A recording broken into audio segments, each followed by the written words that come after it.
Retailers enjoyed a record-setting Cyber Monday this year, with online spending up 33% from last year. Merchant Corporation might like to take some of the credit.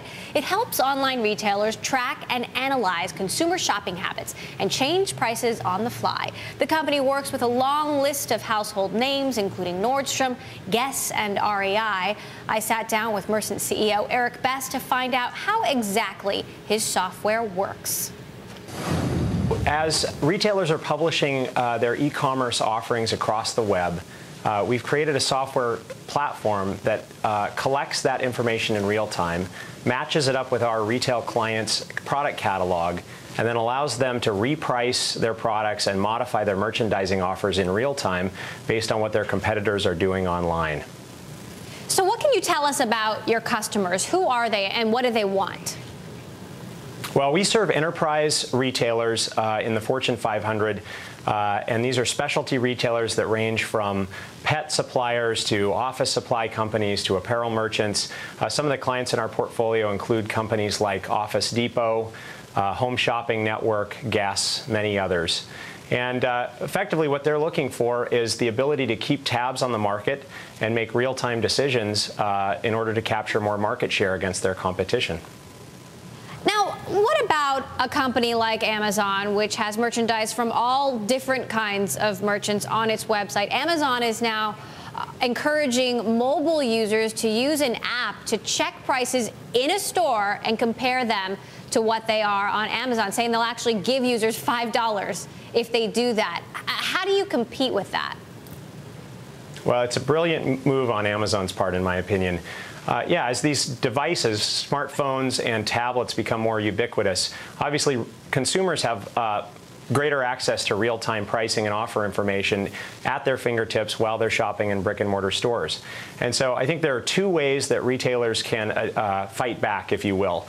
One is, I think we're going to see a decoupling of product pricing from the convenience of being able to pick up a product in store. The same way that we've seen pricing for airline tickets decoupled from in-flight meals and luggage, I expect that in time it will be cheaper for you to accept delivery of a consumer product from a centralized warehouse. And if you're interested in buying it at your corner store or your local big box retailer, it makes sense to me that there would be a convenience charge or pickup charge for that item.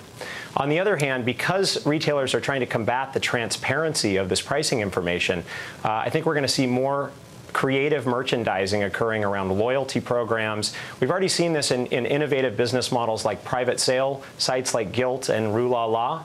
And we're also seeing it, of course, from Amazon itself through their Prime shipping program. Interesting. Now, Google is also in talks to start a shopping and delivery website of its own based on companies' websites to directly compete with Amazon. What's your take on this? Well, we don't expect Google will actually get into the ownership of warehouses and fulfillment of product. But we do think that they'll be building loyalty driving programs similar to Amazon Prime and other retail industry programs like ShopRunner. And the key here is that the competitive threat from Prime is that consumers begin to use Amazon as their primary starting point for their online shopping. 40% of Google's business is estimated to come from retail advertisers, and so this is a significant business issue for Google. What they need to do is design programs that are going to draw consumers back to Google as the starting point for that online shopping exercise. Now, what you guys do, very important coming up on the holidays. Quickly, what kind of holiday trends are you seeing with shopping today?